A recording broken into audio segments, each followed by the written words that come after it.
Music. Hello everyone, welcome to a series I'm calling Z's Garage, where we try to fap some stuff, work on cars, stuff like that. So I've been on the trend of, actually let me backpedal this a little bit. My buddy used to have a 2011 Jeep Liberty, and unfortunately last year the vehicle died, but it had a really good sound system for being stock speakers. Now I'm sure everyone in the comments is going to be like, oh, well, these speakers are better, the stock speakers on any car are trash, yada yada yada. And I agree. But for what they were really good. And I wanted to see how well those speakers could hand up to a normal Bluetooth speaker. This is a Cove, I think it's called a Kaista. I don't know the exact name. It's my buddy's speaker. But before we decided to handcraft our own speaker using those ones, we ripped it out of the vehicle before it was sent off to the wreckers. My vehicle had also gone off to the wreckers. So before we took those speakers out, I brought out mine. These are the standard 6x9s and the 5-something inch speakers that came out of my 2007 Chevy Cobalt. I did not care for that car at all. It was a piece of junk when I got it. It was a piece of junk when it died.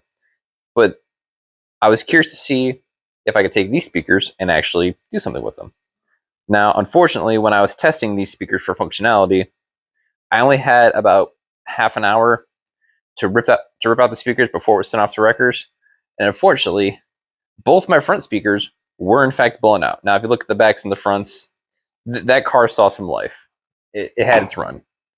But we were able to save the rear speakers. Now, I did what's called the battery test or 9-volt test to figure out positive and negative, because the way it works is you have your two cables. One's positive, one is ground. Well, one's positive, one's negative, however you want to do it. And the way that it works is you take a 9-volt battery and you touch each end to that battery end. If the speaker sinks down as you do a momentary connection, that means you have it backwards. So you flip the battery around, test it again. If the speaker pushes out, that's the correct way. Now, I've already gone ahead and labeled which one is ground on both of these speakers. Yeah, it was a little bit of a hack job getting these speakers out of the vehicle because I didn't really have a lot of room and I didn't really have a lot of time. But we're going to have at it and see how well we can do. Now, as I mentioned earlier, both of my front speakers were blown out. Yes, I still have both of them. They're both blown out. I touched the battery to them, got absolutely nothing. I tried shortening out the wire more, see if maybe it was just a dead end. Nothing. These speakers are completely toast. So you can't exactly have audio on two speakers. I mean, you can, but for a truly good audio experience, you want at least 4. Some people do 8, some people do 4, and then they have a subwoofer. I wanted to do 4. So I need to get a replacement speaker. Now what I had done is I had mismeasured the size of those speakers. I thought those were 3-inch speakers. And then everyone in the comments would be like, well, yeah, no shit. I know. So I ended up getting a Boss Audio 3.5-inch speaker to replace it. Now, I originally thought I was going to get a 5-inch or the same size as these ones. And as you can tell, quite a bit of size difference. But I was curious to see how well these ones work, because these are actually higher grade speakers. These ones are also not 20 years old, unlike my 2007 Cobalt speakers. Now, when I had ordered this, I was under the impression that I was going to get 2, and I did not, and that was very upsetting. But I was like, whatever, it's $20, it's not that big of a deal. These are $20.99 for the Boss Audio 3.5-inch speakers. They're the BRS35 model, for everyone curious. So I want to see how well they work together between that one and this one. Now, I will say real quick, these ones actually are labeled positive and negative, so that made my job infinitely easier. And I was like, well, crap, I need 4 speakers, I only have 3. So I just went to my Amazon, I clicked reorder, because I had another shipment coming for another project. And they ended up sending me a 2-pack for $20.99. I checked my quantity, I checked everything. Nope, they just sent me 2 still new in the box Boss Audio S35s. They're the exact same as this one. So now I have a 3rd speaker. So So give me a second. I'm going to get these out of the box, and we'll go over the wiring diagram and everything that I bought to do this speaker. All right, so I've gone ahead and gotten the speakers out of the box. They're the exact same. Still have the same positive and negative icons as the other one. And then, why are we doing this? Well, my buddy had lost his Jeep in 2011. I believe I mentioned that before. But for stock speakers, they were actually really good. Now, of course, everyone's going to be like, oh, well, these speakers are better. The stock speakers on any car are trash, yada, yada. The audiophiles are correct. Stock speakers are no comparison to proper Bose, JBL, Boss, whatever other brands you want to refer to. So we're trying to see how much of a mediocre system we can make.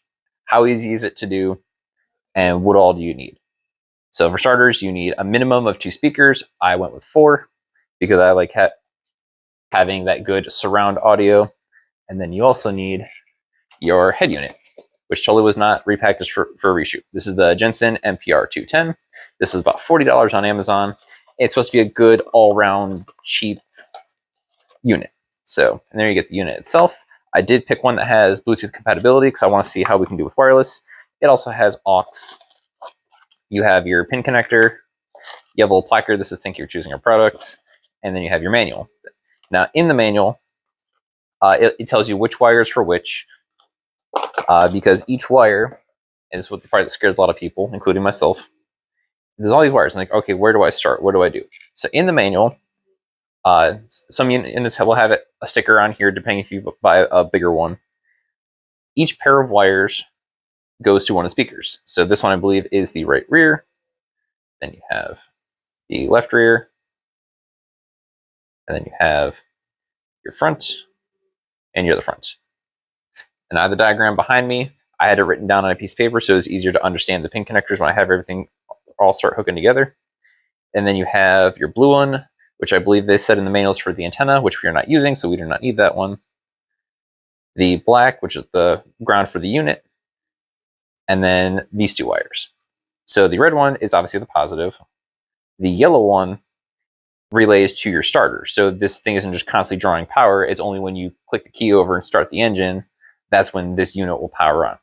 So for this project, because we're going to have everything linked together appropriately, I'm going to have these 2 wires soldered together along the main wiring.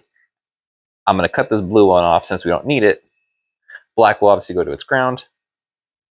And then all these wires will be hooked up appropriately. So that is our head unit. And now, one thing I did get as a precaution, this is an Apiele latching power switch. So in this, you get your wiring. You have the optional diagram because this is a customizable switch. And then you have the actual switch itself. So what I'm going to do with this unit is I'm going to put it next to the actual head unit stereo. And when I push this in, that will allow power to go to the head unit. Now, the head unit does have its own power button, but just an extra precaution, just in case anything happens to the head unit, I can just quickly hit that button and turn it off. Or just in case I forget to turn off, I can just click this and it'll shut the whole thing down. And then it also comes with its own set of wiring. Now, you can customize how the LED on this one works. You can have it always on, you can have it on when it's pushed out, and you can have it on when it's pushed in. Or you can have it just not on at all. I want it out. I want to have it on when it's pushed in and then turn off when it's pushed out. So I looked through the diagram, and the way that it said to do it is you have your black, you have your positive, and then for this one, the yellow wire will go with the positive, same as the head unit, to our device. So the reds and yellows are all going to be on one circuit. Then green is your common, it's called your common terminal or common wire. That is going to be where the power for the 12-volt system that we're using is going to come in. And then this switch, once it's all put together, will be the gatekeeper of allowing power to go to the rest of the system. So this is going to be our single output for power. And we push it in. These 2 signals will go to the head unit. And then this one is just for LED. The blue one is for a different LED setup, which we're not going to use. So again, I can cut that blue wire. and then black is our ground, which will go to both the unit and to the power supply.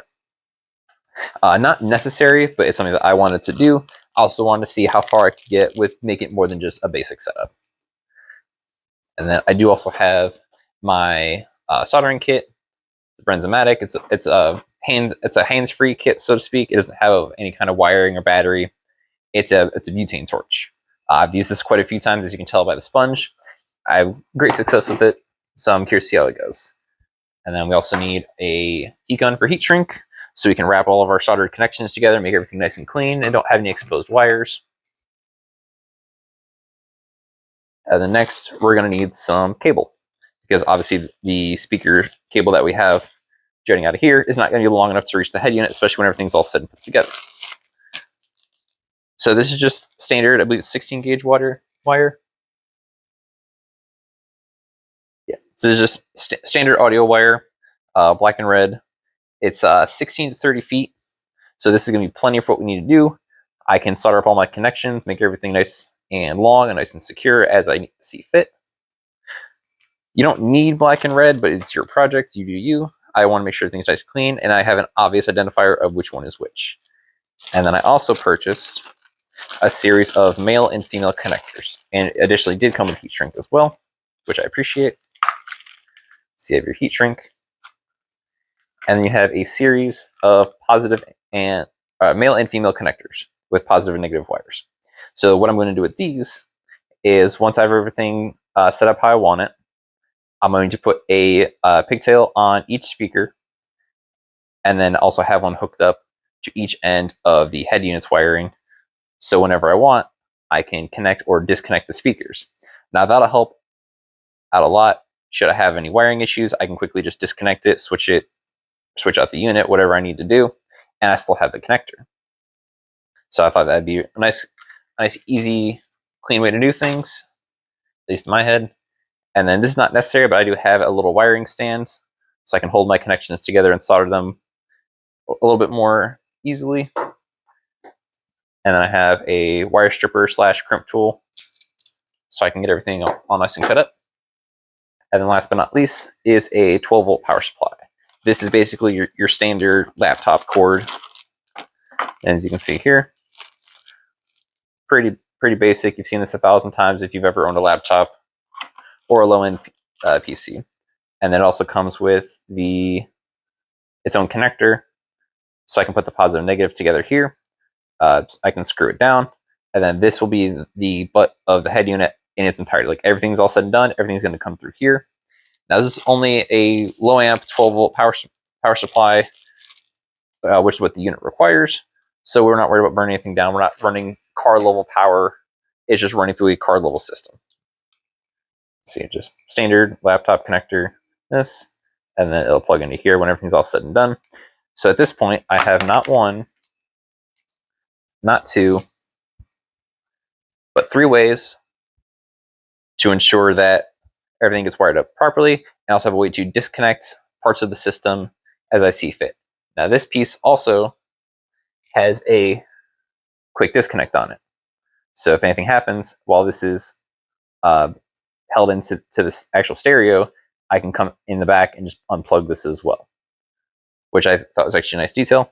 So I have 3 different ways across the entire system to make sure that we're doing this correctly and that we have all kinds of fail safes should something go wrong.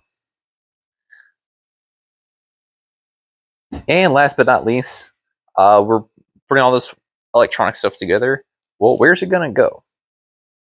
Well, it all needs a case. Now you can't just go to Home Depot or Best Buy and just buy a case for a custom stereo system. You have to make it yourself.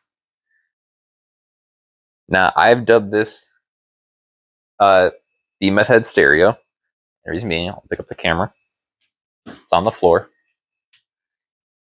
It was definitely built by a meth head, or at least that's the impression.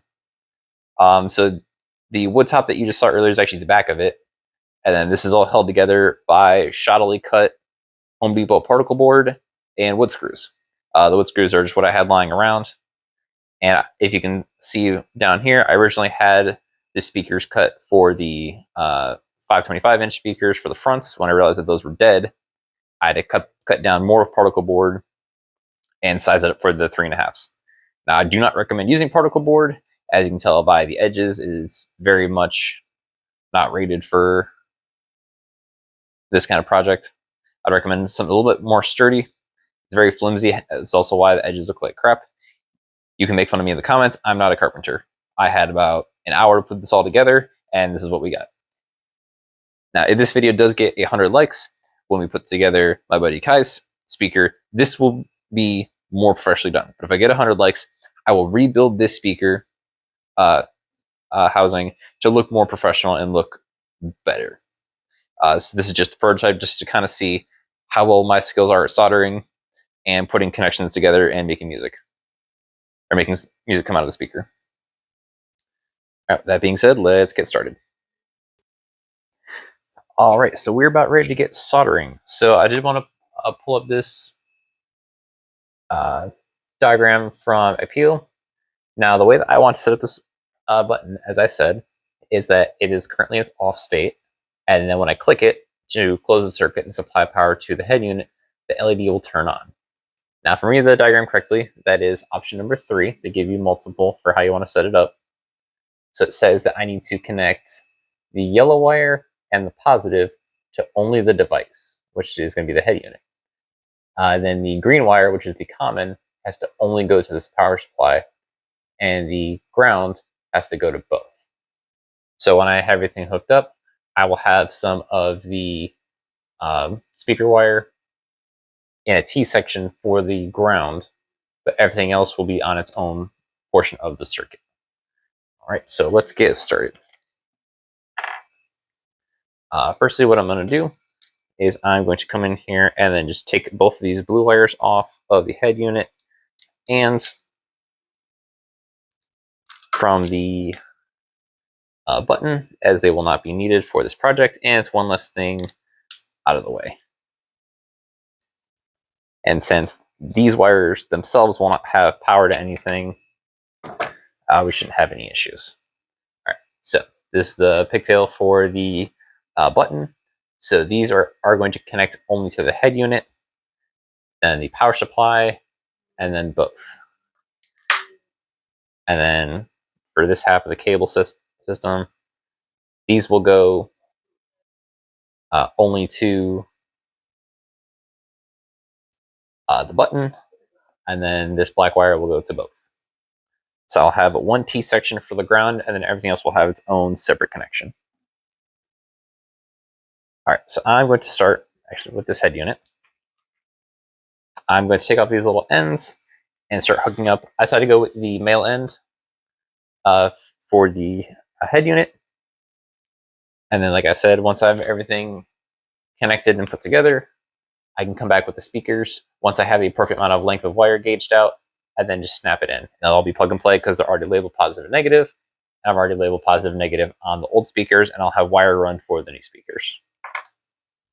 All right, so let's start with the green one. We'll start from the furthest in and work our way out. So I should be able to just yank off this little plastic cover. Same thing with these. And then, as I mentioned before, I already went through my diagram for this head unit, and it said for each individual unit, the black tracer is the ground for the same colored wire. So this is, if I look at my diagram, this is actually going to be the left rear speaker. And then this is the ground, this is the positive. All right, so I have my torch, a little bit of tin. Now I need my shrink wrap.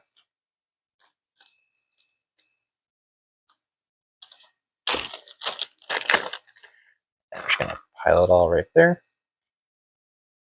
And then one thing I always forget to do is to put the shrink wrap over your project before you actually start.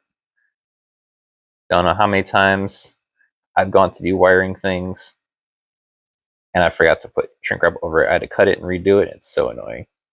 So we're just going to slide this over here for right now, and that'll just be out of the way. And then once we're all said and done, we'll get it all connected and shrink wrapped. All right. So I'm going to do a bit of a twist right here. I'll make sure everything's nice and secure, or as secure as I can get it. And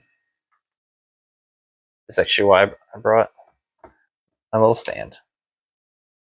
And that just fell apart. So this little doodad is going to hold the wire together for me while I put all this together.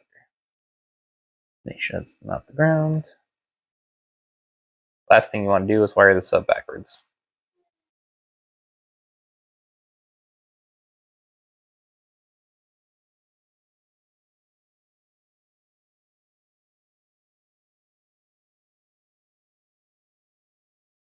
Try and twist it around the end.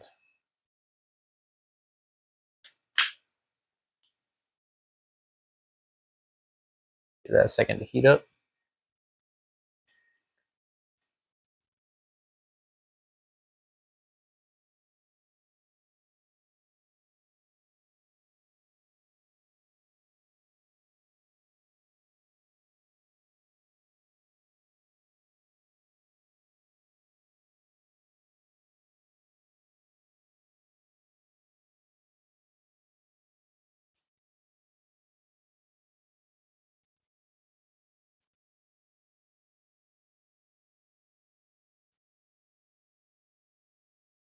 Alright, it's going to take a minute to heat up, so I'll come back once it's ready to go.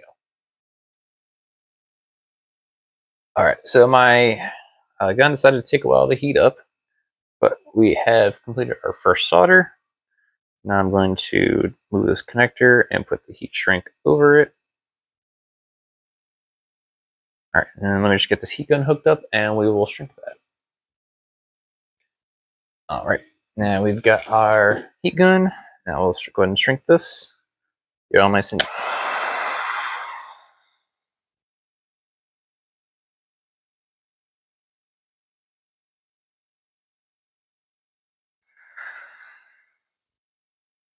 alright, now I've got that all heated up. And it is nice and tight. So now I just have to do that about 10 more times. So now I'll just go ahead and go through and get all these ones hooked up, and I'll be right back. So while I'm in the middle of getting all these wrapped up, I've got one last set to go. I've made the solder connection, forgot the shrink wrap, and I'm in the last pair of wires too, and it's the second to last one. So now I've got to melt the solder off, get the wire apart, put the shrink wrap on it, and then do it again. Yay!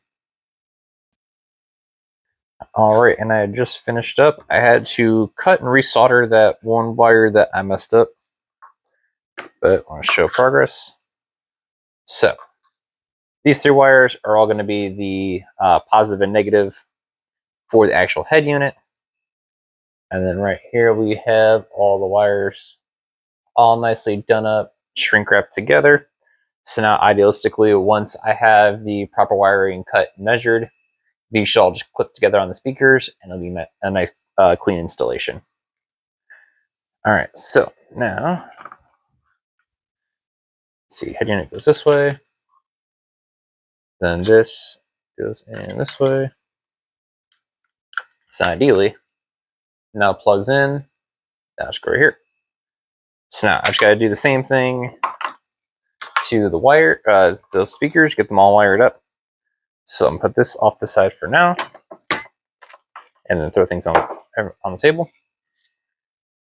So now I'm going to measure out the length of wire I need to get these done up and those rear speakers up onto the body of the actual stereo housing, and then we'll go from there.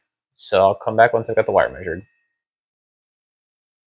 Alright, so I just hooked up the head unit and that power switch into the actual frame for the housing, and I'm in debate because I have all of my connectors and they're actually the perfect length where I don't need to use any extra wire. I can use just the little ends that these have onto the boss speaker, so I don't need any extra wire for those. They have enough length where they can reach all the wiring inside the housing. And then the LED wire, the starter wire, and both positives are going to be one wire all hooked up together. So the car knows that it has power, and the LED knows to turn on when the positive circuit is completed. So all these can be hooked up as to one circuit. And I think since I already have to cut some, that I might just do that anyway. So I think we're going to use this to mate the positive and negative together to the actual power supply connector right here. And then once I have that done and I solder the female end of the pigtails to all the speakers, we should be almost done and ready to go. All right, so I'm going to go ahead and get these all cleaned up and ready for installation. I'm going to solder these to the other speakers, and then I'll be right back. All right, so I have the LED starter wire and both the positives. They are currently twist tied together. I tied them up like 3 different ways to hopefully get a nice strong connection. Now it is time to solder. I'm going to do this one on camera, just kind of see how well it comes out and if anything interesting happens.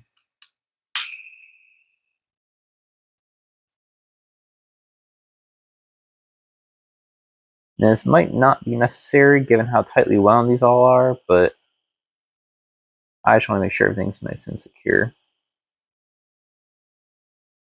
And I'm impatient waiting for my iron to get hot.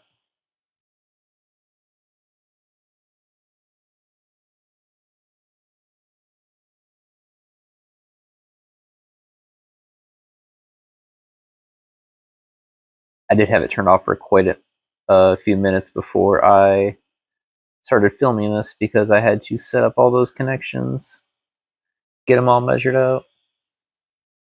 Which I'm actually very thankful that I can use the wiring I have from the connectors to get everything hooked up perfectly.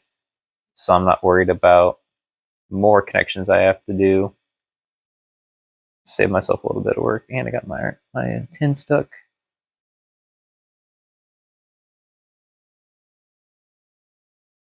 You can make fun of me of my soldering skills in the comments. I've only done this 4 or 5 times in my life. And the last time I did it was on my dad's Buick Century to help fix a fuse in his dashboard. Or to help fuse a connection in his dashboard. I was trying to find a replacement part. Actually, no, that was the replacement part. And the speedometer gauge wasn't working, so we had to solder one of the connections together. And I think it ended up working. I don't remember. That was about 5 years ago.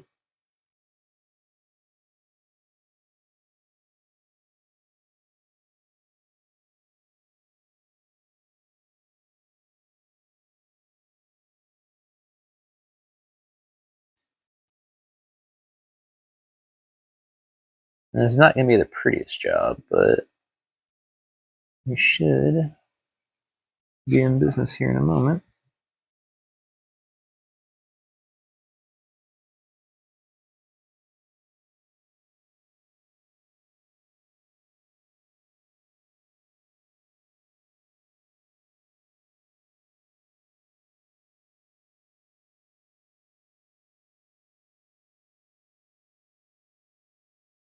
Take some of the excess that I have on here off of my iron.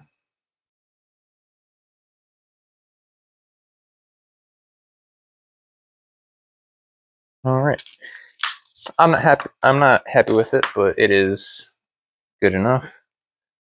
And that is, yeah, a little globby, but it should work. Now, this piece of heat shrink might be a little bit too big. We'll find out here in a moment. Yeah, it's definitely too big. But we'll see. We also, yeah, words. See how tight we can get it.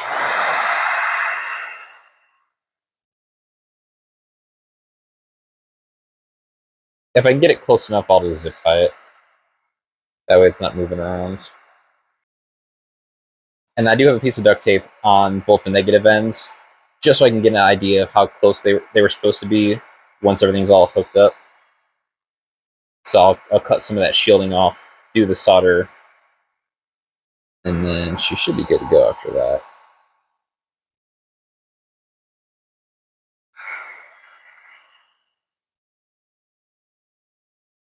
Oh yeah, she's shrinking nice. Except for that one corner.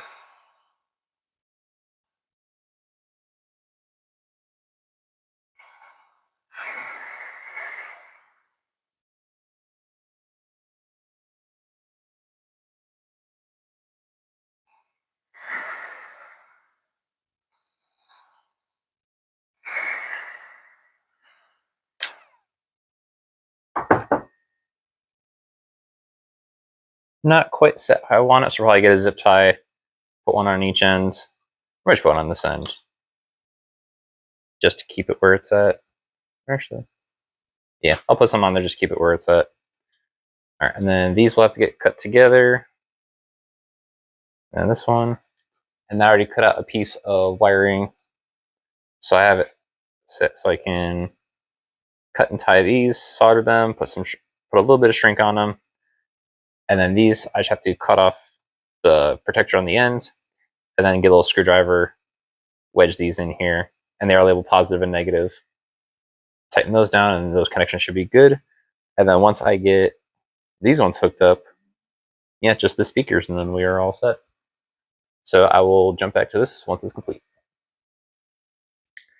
All right, so unfortunately my mic died, so I don't know how much audio I lost, if I lost any. So I'll have to go back through that.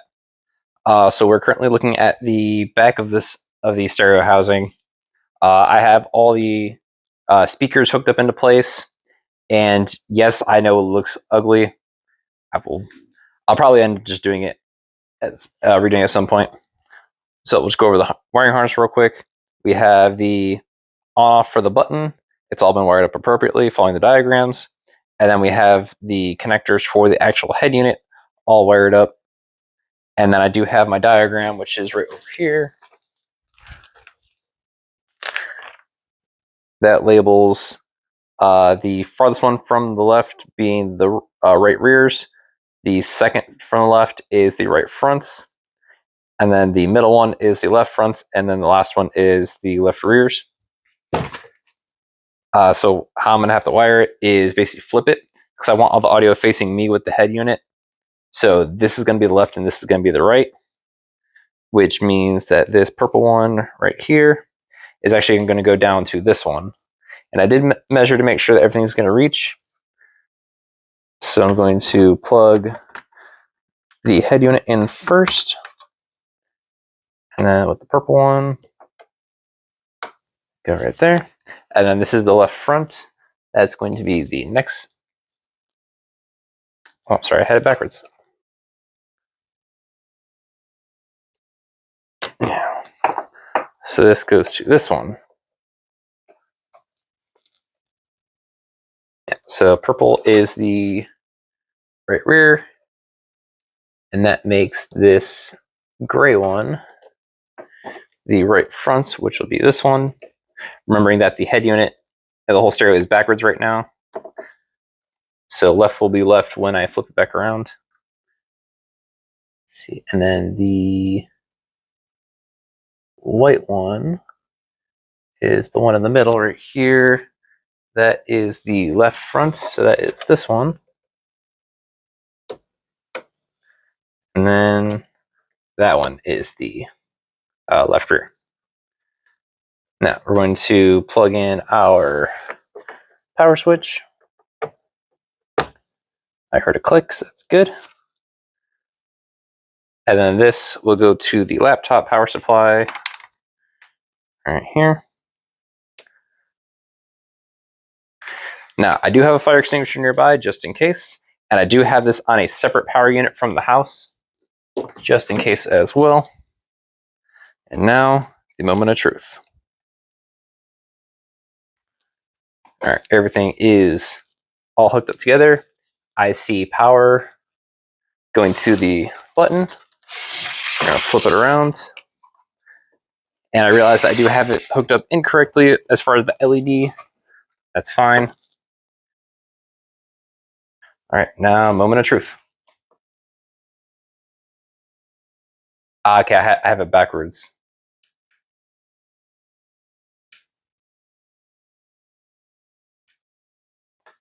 Maybe that's set to always on.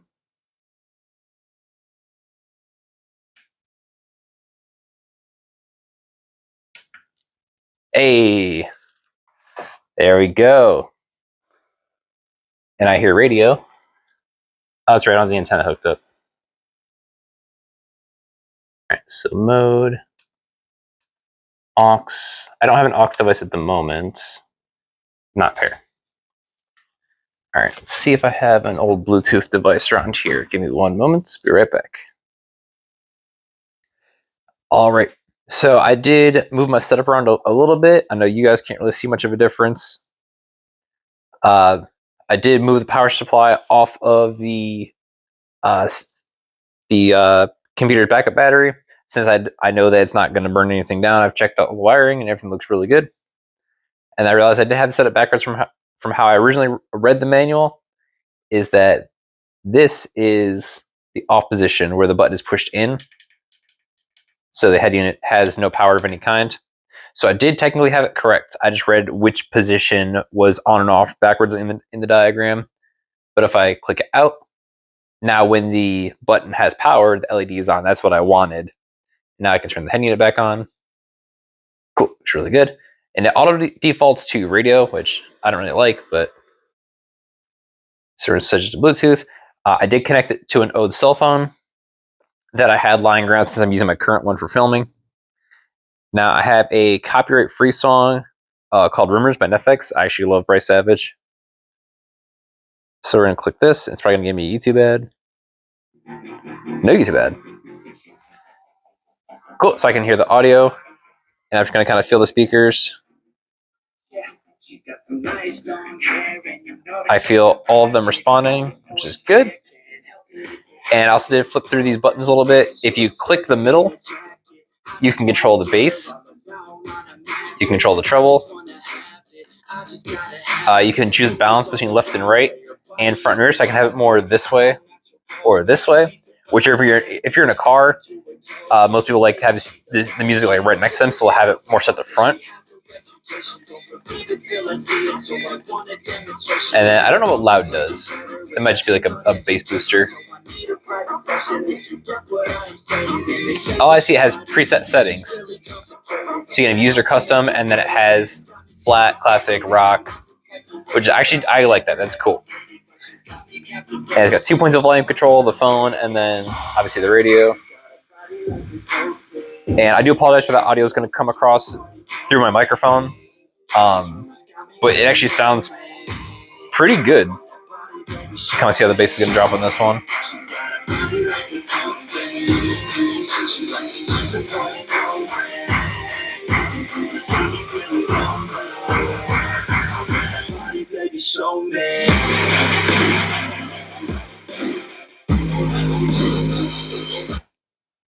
All right, and then I'll pause it.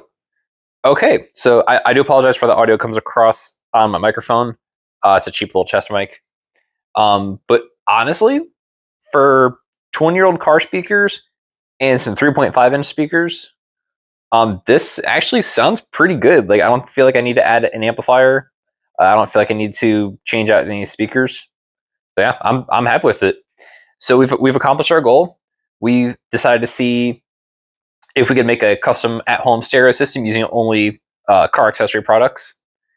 And yeah, we absolutely can. I know it's been done on YouTube a dozen times, but I want to try my hand at it, and I'm actually really happy with how it came out. Obviously not the case. I said if I get 100 likes on this video, I'll redo this case. Since I have a third Boss audio speaker, I might buy a fourth one and swap out these two car speakers now that I know how this system works. I know how well it works. That way I can also compress this to be a much smaller, more handheld system. Obviously, your typical JBL speaker is going to be more handheld and more portable than this will ever be. But I mean, for what it is, I'm actually very happy with it. We built something in a day. We've figured out if we'd accomplish our goal, and we accomplished it. So yeah, thanks guys so much for watching Z's Garage. We'll be back soon. I've got a lot of projects lined up for next year. They're all going to have to be spaced out a few months apart, just because it takes time for parts to come in. It takes time to have time to do these projects. But this is a really cool, fun one. I had a couple days off. I want to see how far we could get, and we actually got pretty far. It only took me I'd say with cutting up the wood as shoddily as it's cut up, probably 6 hours. So yeah, if you already know what you're doing, you already have the materials on hand, take you half a day and you'll have your own custom speaker setup. Thank you so much again for watching, and I'll see you guys on the next project.